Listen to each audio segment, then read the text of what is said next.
Selamat malam. Assalamualaikum warahmatullahi wabarakatuh. Halo semuanya. Berjumpa lagi di pelajaran seni budaya. Kita akan memasuki materi selanjutnya, yaitu dengan subbab teknik dan konsep dalam menyusun naskah. Oke. Naskah itu apa sih? Mungkin dari teman-teman banyak yang tahu atau sudah mengenal apa itu naskah dalam pertunjukan teater, atau naskah dalam pertunjukan lain hal seperti film, naskah film, atau naskah musik atau apapun. Nah, di sini kita akan mencoba untuk membedah mungkin dari yang teman-teman pikirkan tentang naskah film, naskah apa yang ada di pikiran teman-teman. Nah, kita akan coba menjabarkan di sini. Tapi sebelum masuk ke situ, saya ingin mengingatkan bahwa tetap di rumah aja. Jangan kemana-mana. Kita belajar dari rumah. Oke, jaga kesehatannya. Dan semoga kalian di dalam lindungan Tuhan yang Maha Kuasa. Oke. Sebelum kita mulai, mari kita berdoa. Saya memimpin dengan agama Islam. Berdoa dimulai.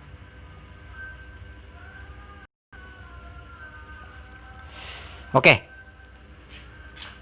Naskah pertunjukan dengan subbab teknik dan konsep dalam menyusun naskah.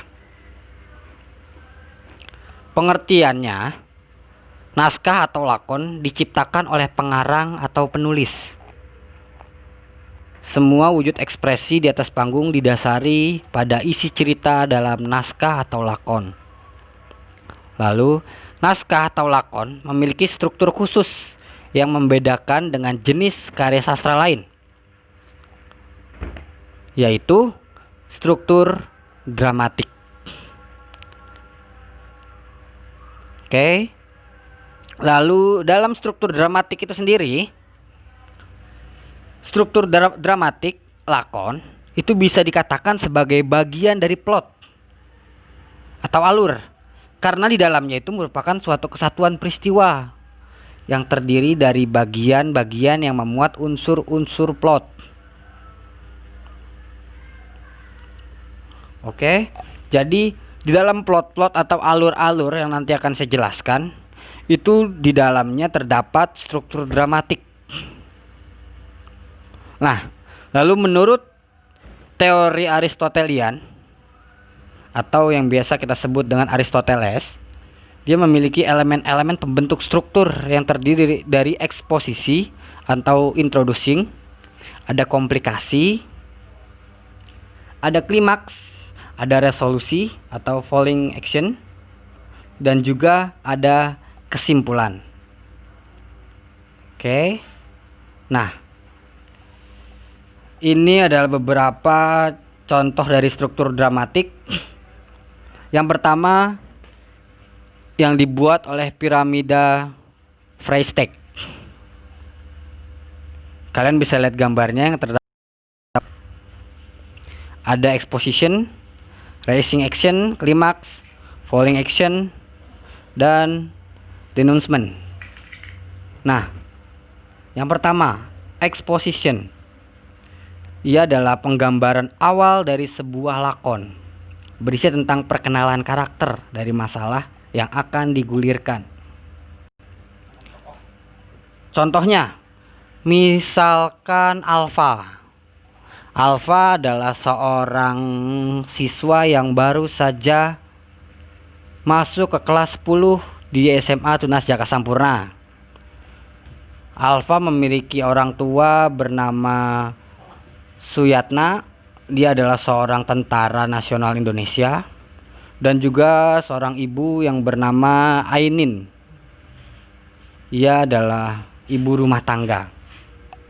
Nah, itu adalah contoh dari perkenalan naskah atau perkenalan karakter tokoh. Lalu B, ada complication. Merupakan tahapan mulai terjadinya kerumitan atau komplikasi yang diwujudkan dalam jalinan peristiwa. Jadi di situ sudah mulai ada pergesekan. Misalnya Alfa tadi ingin berangkat ke sekolah, tapi ternyata orang tuanya lupa memberikan ongkos.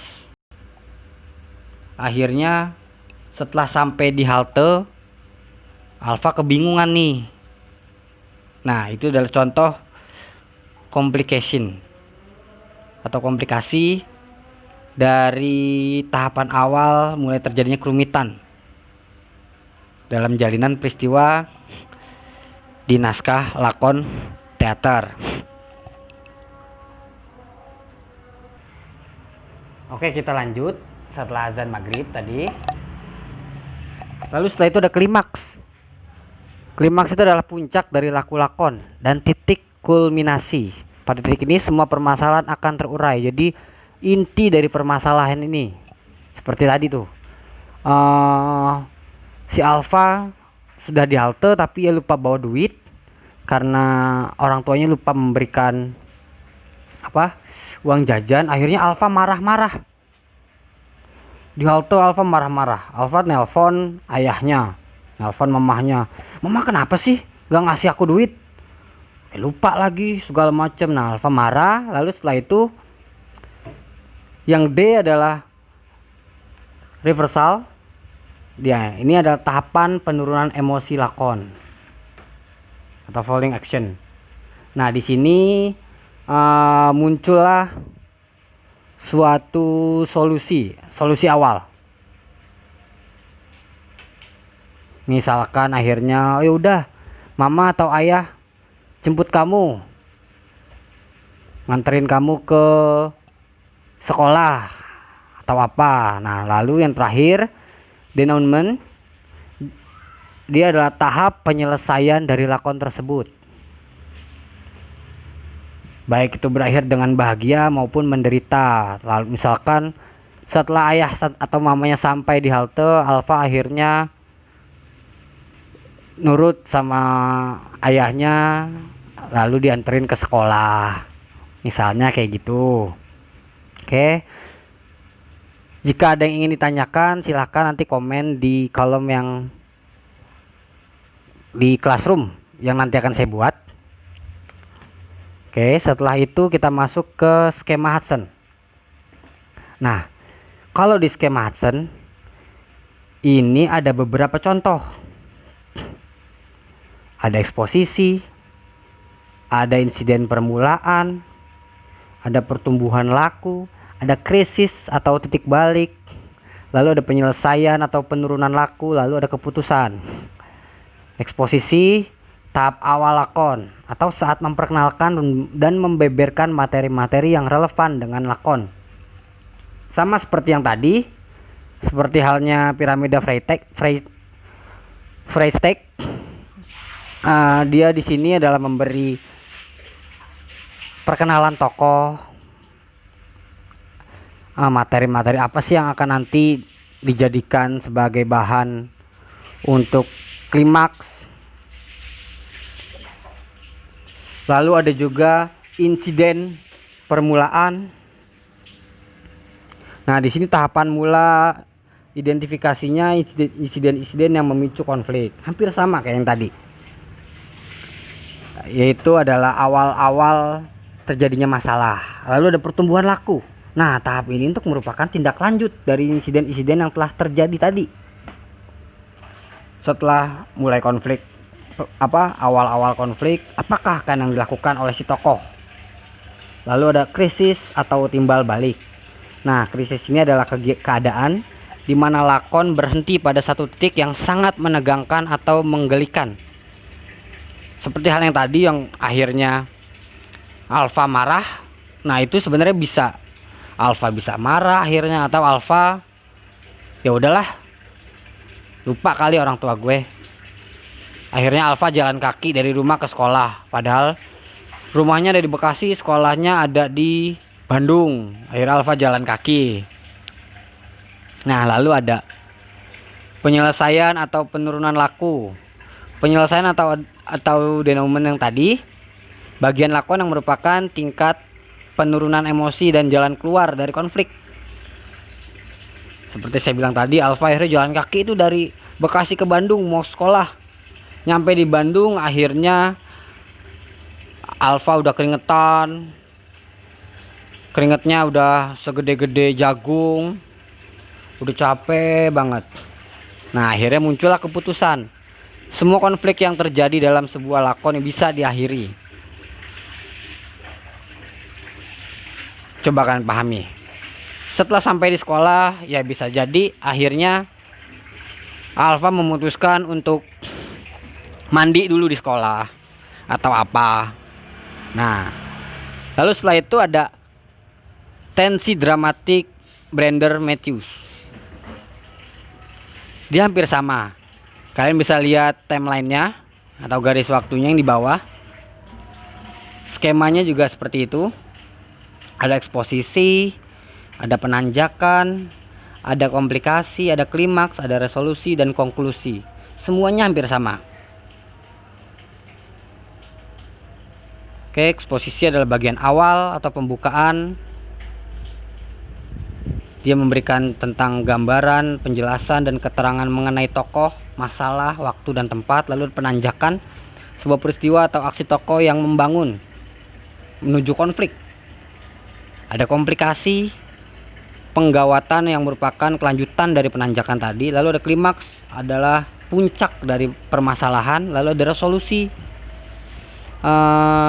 menemukan ulang sebuah solusi. Lalu akhirnya ada konklusi, tahap akhir peristiwa atau jawabannya. Oke, kesimpulannya dari 3 skema yang saya berikan tentang bagaimana sih cara membangun struktur dramatik dalam pembuatan naskah. Pertama, yang paling penting, yang dari ketiganya itu ada pasti ada pengenalan tokoh.